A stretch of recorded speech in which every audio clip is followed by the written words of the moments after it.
Hello everyone, मेरा नाम है कृतिका। मैं एचएस के स्टूडेंट्स को काफ़ी टाइम से मेंटर कर रही हूँ और आज की जो वीडियो है ये बिल्कुल बिगिनर्स के लिए है जो एचएस एग्जाम की तैयारी करना चाहते हैं। 2027 में पहली बार अपीयर करेंगे, तो कैसे तैयारी शुरू करनी है, क्या क्या इसमें होता है और एक सही तरीका क्या है कि कोचिंग की क्या इंपॉर्टेंस है, सेल्फ स्टडी कैसे की जा सकती है, हर एक एस्पेक्ट के ऊपर हम लोग बात करने वाले हैं। बेसिक से एडवांस और फिर प्रो, ये आपका एक सफ़र रहेगा कि इसको कैसे करें, क्योंकि यहाँ पर जो जरूरत होती है वो है स्मार्ट स्ट्रैटेजी की। सिर्फ हार्डवर्क जरूरी नहीं है, स्मार्ट वर्क भी बहुत ज्यादा जरूरी है। तो उसी के बारे में मैंने इसमें बात करनी है। आपके कुछ और क्वेश्चंस रहते हैं तो आप जो है कमेंट बॉक्स में भी यहाँ पे ड्रॉप कर सकते हैं। तो सबसे अच्छी बात, अब हिमाचल में लाइब्रेरीज खुलने लगी हैं, आपके कॉलेज में भी हो सकती हैं। वहां से 1 घंटा 2 घंटा जो है वो आप निकालना शुरू करें अभी रीसेंट टाइम्स में, कि अगर आप नेक्स्ट ईयर्स के लिए कुछ प्रिपरेशन कर रहे हैं। बहुत सारे ऐसे एजुकेशनल हब हिमाचल में निकल कर आए हैं, शिमला में या फिर धर्मशाला में, कि आपके स्टडी सर्कल्स बन जाते हैं कि आप साथ में तैयारी कर सकते हो even if you don't want to go for the coaching. बहुत सारा ऑनलाइन स्टडी मटेरियल भी है, लेकिन इसके साथ बहुत सारे डिसएडवांटेज भी आते हैं कि बहुत सारा स्टडी मटेरियल है, उसमें से क्या क्या करना है। क्योंकि देखो, ये जो तैयारी है ना, ये ओवरवेलमिंग हो सकती है। ओवरवेलमिंग है कि बहुत सारे सब्जेक्ट्स हैं, geography, history, economy, polity, current affairs, Himachal G K. लेकिन अच्छी बात ये भी तो है ना कि आपको एक ही बारी में थोड़ी ना सारे करने हैं ये, like will go one by one. और दूसरी चीज ये है कि ये एक एग्जाम ही है ये एक एग्जाम ही, और डेफिनेटली इसको क्रैक किया जा सकता है। और अगर आपकी एक अच्छी तैयारी है तो उसके साथ में समझना है कि अगर कोई क्वेश्चन, जैसे मैं अपने स्टूडेंट्स को बोलती हूँ कि अगर ये तुम्हें नहीं आता है और तुमने अच्छे से पढ़ा है तो ये सोच के चलना है कि ये किसी को नहीं आता है, उसको छोड़ देना है फिर। अभी जो बिगिनर्स जब शुरुआत करते हैं उनकी सबसे बड़ी प्रॉब्लम होती है पैसिव रीडिंग की। पैसिव रीडिंग का मतलब है कि बिना किसी स्ट्रैटेजी के निकल गए हैं, कोई रोड मैप नहीं है, किताब उठाई, पहला सब्जेक्ट शुरू किया और फिर किसी टॉपर ने बोला कि ये ऑप्शनल होना चाहिए, ऑप्शनल ले लिया और फिर आगे बढ़ने लगे। अब इसमें क्या होता है, अक्सर स्टूडेंट्स होर्डर्स होते हैं, सारे स्टूडेंट्स होते हैं वैसे तो, कि किसी टॉपर ने कोई किताब बोली, वो इकट्ठी कर ली और इकट्ठी कर ली, वो कभी नहीं पढ़ी जाती, वो सिर्फ इकट्ठी होती है। आज का जो टाइम है, specially these are competitive times, क्योंकि पॉपुलेशन बढ़ रही है जी, एग्जाम में सीट्स भी कम है। यहाँ पे ना कॉन्शियस स्टडी की जरूरत है। कॉन्शियस का मतलब है कि आप एक माइंडफुल होके तैयारी कर रहे हैं। माइंडफुल का मतलब है कि जब आप तैयारी करेंगे तो सबसे पहली चीज जो आपने पढ़नी है वो है सिलेबस। सिलेबस जो है कि उसके हिसाब से आपकी गाइडेंस होनी चाहिए। ये नहीं है कि आप तीसरे सब्जेक्ट पे पहुंच गए हैं, सिलेबस आपको पता नहीं है। फिर आते हैं प्रीवियस ईयर पेपर्स। जो प्रीवियस ईयर्स के क्वेश्चन पेपर्स हैं वही आपको गाइड करेंगे किस तरीके के क्वेश्चन आते हैं, किससे कितनी परसेंटेज पूछी जाती है और फोकस एरिया क्या होना चाहिए। इनफैक्ट मेरे ना बहुत सारे स्टूडेंट्स, आपने 2025 में जिन्होंने पेपर निकाला, सारे ऐसे 23 24 साल के, तो उनको अगर आप देखोगे ना, सब ने मुझे ये बोला कि मैम हमने नहीं पढ़ा ऐसे 11 घंटे और 12 घंटे, वही 5 से 6 घंटे की स्टडी, लेकिन फोकस्ड और टारगेट बेस, कि किस तरीके से हमने 5-6 घंटे पढ़ना है पर टारगेट अचीव करना है। और ये भी लेटर ऑन जाके, स्टार्टिंग जो है अगर आपकी सिटिंग नहीं है तो 5 से 6 घंटे आप नहीं बैठ सकते हो। वो 1 घंटे के बाद में आपका दिमाग बंद हो जाएगा, तो कोई फायदा ही नहीं है आपके बैठने का, जैसे स्कूल में होता था। लेकिन यहाँ पे हम स्कूल के लिए नहीं कर रहे हैं। द पॉइंट इज कि रिटेन करना है। एक प्रॉपर स्ट्रैटेजी के साथ हम लोग आगे बढ़ेंगे। अब यहाँ पर जो एक चीज आती है कि सबसे पहले आपको अपने एग्जाम के बारे में पता होना चाहिए कि प्रीलिम्स, मेंस, इंटरव्यू आपकी प्रोसेस है। टोटल 1050 में से आपको मार्क्स मिलेंगे और उसी के आधार के ऊपर जो रैंक है वो डिसाइड किया जाएगा। अब इसमें अगर हम कंपोनेंट्स बांटें, सबसे बड़ा जो है वो है जर्नल स्टडीज, जीएस। हमारे जितने भी सब्जेक्ट्स हैं वो इसमें आते हैं, प्रीलिम्स में भी और मेंस में भी कॉमन है। फिर आता है हिमाचल जी के, एचपीजी के जो है अराउंड 30% जो सिलेबस है वो हर एक जीएस में, मेंस में भी और प्रीलिम्स में कवर करता है। ये कंपोनेंट हो गया। और फिर आता है करंट अफेयर्स। तो ये 3 चीजें हमारी सबसे टॉप प्रायोरिटी पे रहती हैं। फिर आते हैं एप्टीट्यूड, जो कि क्वालिफाइंग है नेचर में, और हिंदी, इंग्लिश है, एसे है, एंड देन जो है मेंस में हम लोग ऑप्शनल देखते हैं, लेकिन उससे पहले जीएस जो है वो आपका कवर होना चाहिए। आज हम लोग मेनली जीएस के ऊपर ही फोकस करेंगे। जनरल स्टडीज के एग्जाम आ जाते हैं, ये history, polity, economy, geography, environment, science and tech, society. और हिमाचल जीके में जो भी हमारा सारा चाहे वो पॉलिटिक्स से लेके क्या क्या सिस्टम बना के रखे हैं हमने, क्या क्या चैलेंजेस हैं, और फिर जो स्टैट आता है जैसे कि आपके peaks, passes, mountain ranges, reverse, वो सारी की सारी। करंट अफेयर्स आ जाते हैं कुछ हिमाचल प्रदेश के इकोनॉमिक सर्वे में से, बजट में से, और फिर नेशनल और इंटरनेशनल। अब तैयारी कैसे शुरू होती है? तैयारी सबसे पहले आपने सिलेबस देखा, आपने सिलेबस अच्छे से डिटेल में देख लिया है। ये आपको हिमाचल प्रदेश की वेबसाइट के ऊपर मिल जाएगा। ये नोटिफिकेशन है, बहुत डिटेल, हिमाचल का ना सारे स्टेट्स में से सबसे अच्छा सिलेबस इन्होंने अच्छे से मतलब उसको लिखा है, बहुत डिटेल्ड है। तो सिलेबस जो है उसको डाउनलोड करना है, सामने लगाना है, और उसके बाद में देखना है कि आपके जो भी चाहे ग्रेजुएशन है उसमें सब्जेक्ट्स रहे हैं, उसमें से आपकी स्ट्रेंथ क्या है और वीकनेस क्या है। इसका मतलब ये है कि इनके ऊपर हमें थोड़ा काम करने की जरूरत पड़ेगी, जो वीकनेस है इनके ऊपर थोड़ा ज्यादा। अब ये जो तैयारी है ये 3 लेवल्स में चलती है। सबसे पहले होते हैं बेसिक्स, फिर एडवांस, फिर प्रो। सोच के ये चलना है कि जो बेसिक्स हैं वो कोई भी क्लियर नहीं। जो साइंस वाले होते हैं देखो उनके अपने हिस्ट्री, ज्योग्राफी ये वीक होता है, और जो जिनके आर्ट्स वाले होते हैं उनकी साइंस वीक होती है। So it goes both ways. अब बेसिक जो है ये है कि बेसिक रीडिंग की जाएगी। ये जो सारी की सारी एनसीईआरटीज हैं इनको रीड करना है। इस रीडिंग के दौरान आपकी नोट्स नहीं बनाए जाएंगे, ये सिर्फ एक अंडरस्टैंडिंग के लिए है कि आप जो है एक सब्जेक्ट कवर कर रहे हैं। इसमें शुरुआत करनी होती है 1-2 सब्जेक्ट, मैं अक्सर बोलती हूँ 2 सब्जेक्ट लो। एक सब्जेक्ट ऐसा जो आपको बहुत पसंद है, आपको मजा आता है उसको पढ़ने में, और एक जो आपको पसंद नहीं है, टफर वन। अब क्या करना है, जब आप इसको पढ़ोगे, जब आप इससे बोर होने लगोगे तो स्विच कर लिया। सबसे अच्छा जो तैयारी होती है वो होता है स्विच करना, या फिर आपने सीसैट के कुछ क्वेश्चन रखे हैं, क्योंकि मैथ करते हुए कभी नींद नहीं आती, तो आपने क्या करना है, स्विच करना है यहाँ पे। तो 2 सब्जेक्ट्स के साथ में शुरू करेंगे बेसिक्स के दौरान। बेसिक्स में आपकी फाउंडेशन बनेगी एनसीईआरटी से। इस पर मैंने डिटेल्ड वीडियो अलग से किया हुआ है कि कौन कौन सी एनसीईआरटीज कैसे पढ़नी होती हैं। तो एनसीईआरटीज जो है वो आपकी फाउंडेशन बनाती हैं, लेकिन इस दौरान अगेन हम नोट्स नहीं बना रहे हैं, हम मगअप करने की कोशिश नहीं कर रहे हैं, आप सिर्फ उसको पढ़ रहे हैं एंड अंडरस्टैंडिंग इट, कि आपकी फाउंडेशन एक तैयार होगी। फिर आता है एडवांस लेवल। एडवांस लेवल में अब हम स्टैंडर्ड बुक्स पढ़ना शुरू करेंगे। सबसे पहले ही आप मॉडर्न स्पेक्ट्रम जो है मॉडर्न हिस्ट्री के लिए वो नहीं उठा सकते, पहले आपने एनसीईआरटी पढ़नी है। वैसे ही ज्योग्राफी के लिए जीसी लियोंग सीधे थोड़ा ना उठाओगे, तो एनसीईआरटी पढ़ेंगे। जब ये पढ़ेंगे तो अब आपको और ज्यादा अच्छे से समझ आएगा, अच्छे से समझ आएगा, तो साथ में आप अपने नोट्स को कंसोलिडेट कर सकते हैं। हालांकि अभी जो जनरेशन है मैं नहीं देख रही हूँ कि बच्चे नोट्स बनाते हैं, तो व्हाट आई रेकमेंड इज कि जो भी आपकी किताब है हाइलाइटर होने चाहिए, साथ में स्टिकी नोट्स होने चाहिए, कि कुछ भी आपको नया मिला तो आपने एक ही सोर्स से पढ़ना है। एक सोर्स से पढ़ने का मतलब है कि अगर आपने हिस्ट्री की किताब रखी है ना, या नोट्स बनाए हैं, तो उसी में से पढ़ना है एंड तक जाते जाते। हर बार नई किताब नहीं पढ़नी है। हमारा जो दिमाग है ना वो शिफ्ट नहीं कर सकता सोर्सेज को। जब हम शिफ्ट करते हैं तो वो टेम्परेरी मेमोरी में ही रह जाता है, परमानेंट में नहीं जाता। तो एक, जैसे हम बचपन में बोलते थे कि जब हम कोई भी चीज याद करते थे या लिखते थे पेपर में, तो वो एक शब्द नहीं दिखाई दे रहा, आगे भी दिखाई दे रहा है, पीछे भी दिखाई दे रहा है, तो वो क्या था, वो हमारी मेमोरी है। सो कोशिश करनी है कि एक ही सोर्स रखें या एक ही किताब रखें, उसी में स्टिकी नोट्स हैं, उसी में बार बार जो है हाईलाइट हो रही हैं चीजें, या फिर अगर नोट्स बनाए हैं तो उसको।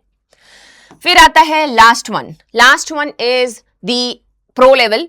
इसमें क्या है, अब आप टेस्ट देना शुरू करोगे कि आपने ज्योग्राफी पढ़ी थी, ज्योग्राफी में कॉस्मोलॉजी पढ़ी थी, कॉस्मोलॉजी का जो है आपने टेस्ट दिया। वैसे ही करंट अफेयर्स के, पीवाईक्यूज के, उनको अटेम्प्ट करना शुरू किया जाएगा। यहां तक आप सिर्फ उनको देख रहे हो कि आपने जैसे स्टैंडर्ड बुक देखी तो उसके लास्ट में क्वेश्चंस थे ज्योग्राफी के, किसी भी टेस्ट के आपने क्वेश्चंस देखे कि अच्छा ऐसे ऐसे क्वेश्चन आते हैं। अब आपने उनको अपीयर करना शुरू करना है, और आंसर राइटिंग जो है वो भी प्रो लेवल पे ही शुरू की जाती है, इससे पहले जरूरत नहीं होती। अब जब तक आपकी फाउंडेशन डीप नहीं होगी आप आंसर राइटिंग अच्छी नहीं कर पाओगे, ठीक है। तो ये हमारे 3 जो है स्टेप्स यहाँ पर निकल कर आते हैं। अब जब हम बेसिक्स की बात करते हैं, पहला तो मैंने आपको बताया NCERTs, they are very important. दूसरी चीज, ये आपने 6th से पढ़नी शुरू करनी है सोशल साइंसेस। जो स्टार्टिंग वाली है वो जल्दी जल्दी हो जाती है, 6th 7th 8th की। 9th में आपको फोकस चाहिए, 9th से लेके जितनी भी आगे एनसीईआरटीज रहेंगी, यू नीड फोकस। लेकिन इससे नोट्स हम लोग नहीं बना रहे हैं, वो आप जब अपनी स्टैंडर्ड बुक्स पढ़ोगे तब वहां पर वो थोड़ा एकदम सॉलिड होने वाला है। तो मैंने आपको बताया कि आप जब शुरुआत कर रहे हैं, आपकी सिटिंग नहीं है, तो आपने इसको करना है 1+1, ये सब्जेक्ट्स हैं, और इसको आप एक और भी जोड़ सकते हैं इसमें, मैं बताऊंगी कैसे। तो ये है, अगर आपकी बिल्कुल भी सिटिंग नहीं है तो 1+1+1 कर लेते हैं इसको। इसका मतलब है एक सब्जेक्ट, सब्जेक्ट 1, सब्जेक्ट 2, और इसको करंट अफेयर्स। ये हो गए। वीकेंड्स पे जब हम बात कर रहे हैं कि आपका सैटरडे संडे है, तो आप क्या कर रहे हो, जो आपने पहले पढ़ा आप उसको इधर रिवाइज कर रहे हैं और साथ में जो सी सैट है उसको कवर कर रहे हैं।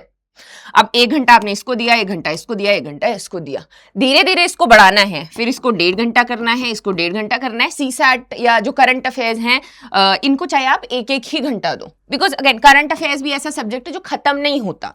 तो कोशिश क्या कर रही है कि आप जो है इसको 2+2+1 पे, या फिर इसको 3+3+2 पे, इन वाले फॉर्मूलाज में जो है लेकर आए। इससे आपके बेसिक्स जो है वो स्ट्रांग हो गए। 1 घंटे का पता नहीं चलता। आज ये जो 6th वाली एनसीईआरटीज है, इनमें तो बहुत सारी स्टोरीज और फोटोज ही हैं, तो 1 घंटे का आपको वैसे भी पता नहीं चलेगा।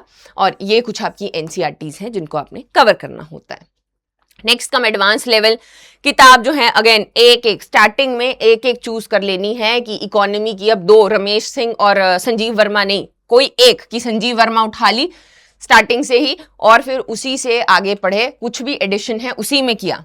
वैसे ही पॉलिटी आ गई। अब जब कोई करंट अफेयर्स आया कि अच्छा कोई चीज न्यूज में रही, पासपोर्ट जो है वो आइडेंटिटी है कि नहीं है, अब वो क्या किया, आप उस वाले टॉपिक पे गए और वो यहाँ पे कवर किया। अब यहाँ पर साथ में आपकी नोट मेकिंग शुरू हो जाती है। नोट मेकिंग कैसे होनी चाहिए?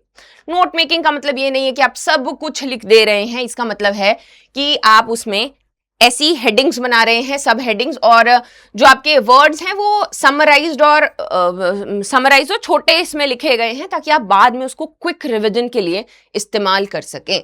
But again as I always say, passive reading नहीं करें। जैसे आप न्यूज़पेपर भी पढ़ रहे हो ना, आपने उसमें कुछ पढ़ा, सेक्शन 7, आपने क्या किया, उसको लिखा, साथ साथ में न्यूज़पेपर पे ही चलते लिखते रहे, 2-3 बार लिखा। 2-3 बार लिखते हैं तो हमारा दिमाग जो है उसको याद करना शुरू करता है।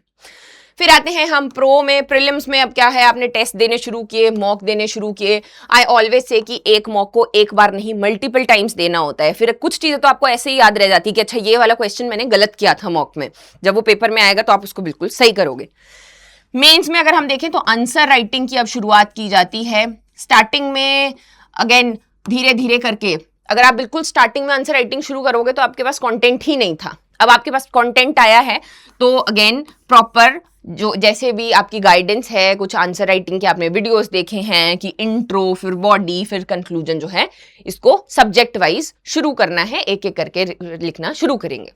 करंट अफेयर्स में अगर ऑन दी अदर हैंड आप चाहते हो पहले थोड़ी सी आंसर राइटिंग करना, तो वो कर सकते हो, बट उसको सीरियसली नहीं लेना है। बिकॉज अगेन इसको ऐसे सोच के चलो कि एक प्लेन अगर उड़ने वाला है, तो ये जो प्लेन है ये अभी रनवे पे भाग रहा है, टेक ऑफ ये इधर वाले प्रो वाले लेवल पे करता है, उससे पहले हम लोग रनवे के ऊपर भाग रहे हैं।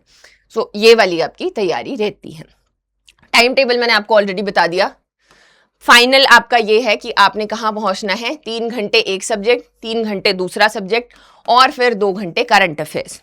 इस दौरान इसमें क्या क्या हो रहा है, इसमें आपने जो ऑलरेडी बुक्स पढ़ी हुई हैं, चाहे स्टैंडर्ड बुक्स हैं, वो आपने पढ़ी हैं, साथ में आप जो क्वेश्चंस हैं उनको भी अटेम्प्ट कर रहे हो। इसी 3 घंटे में आपने उसको बांट लेना है कि मैंने 2 घंटे पढ़ाई की है, फिर उसके बाद मैंने 1 घंटा जो है उसके टेस्ट देने हैं, वैसे, और उसके PYQs जो हैं वो भी देखने हैं। वैसे ही दूसरा सब्जेक्ट, एक आपको जो पसंद है, एक जो आपको नहीं पसंद, और फिर 2 घंटे जो करंट अफेयर्स हैं ये भी, साथ में इनके टेस्ट जो है वीकली भी आप यहाँ पे दे सकते हो, बिकॉज करंट अफेयर्स को रिवाइज करना बहुत ज़्यादा ज़रूरी है।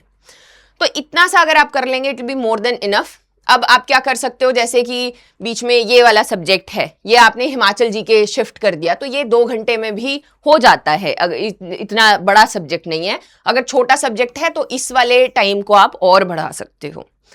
तो इस तरीके से this is known as smart strategy, कि आप पहले कॉन्सेप्ट क्लैरिटी पे हैं, फिर आपने कंसोलिडेशन किया, स्टैंडर्ड बुक्स पढ़ी, अच्छे से जो PYQs हैं वो भी देखने शुरू किए, और फिर एग्जाम एग्जीक्यूशन। तो फिर ये आपकी एक स्टेप बाय स्टेप जर्नी रहती है। अब सवाल आता है कि कोचिंग जो है वो लेनी चाहिए या फिर नहीं लेनी चाहिए। देखो, कोचिंग के फायदे रहते हैं डेफिनेटली।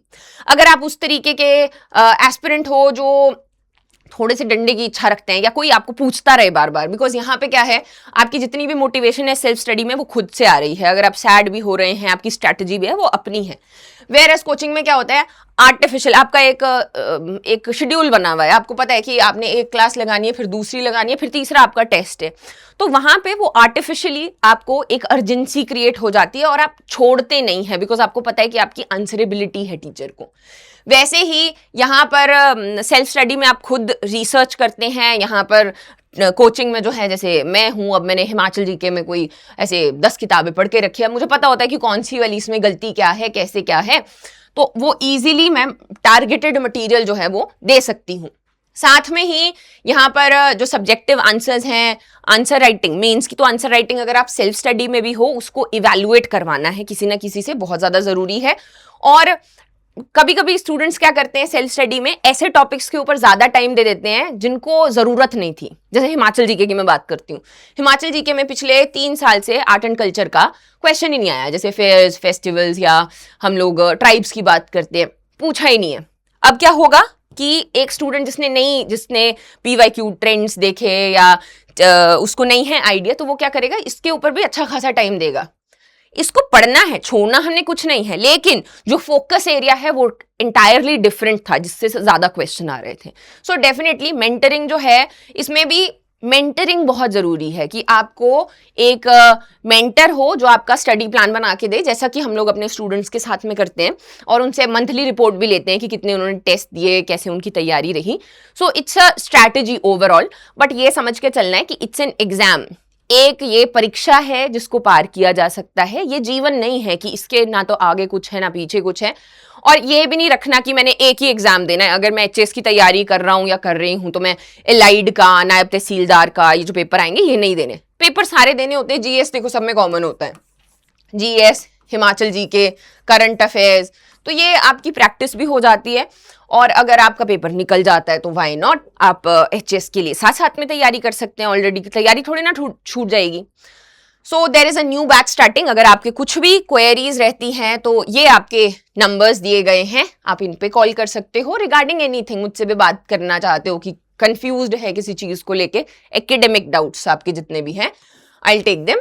और बहुत सारा स्टडी मटेरियल जो है फ्री ऑफ कॉस्ट भी, बहुत खुश होती हूँ मैं जब बहुत सारे क्वेश्चन इनसे आते हैं और बहुत सारे जो मैसेजेस हैं वो पोर इन करते हैं कि उन्होंने सही किया।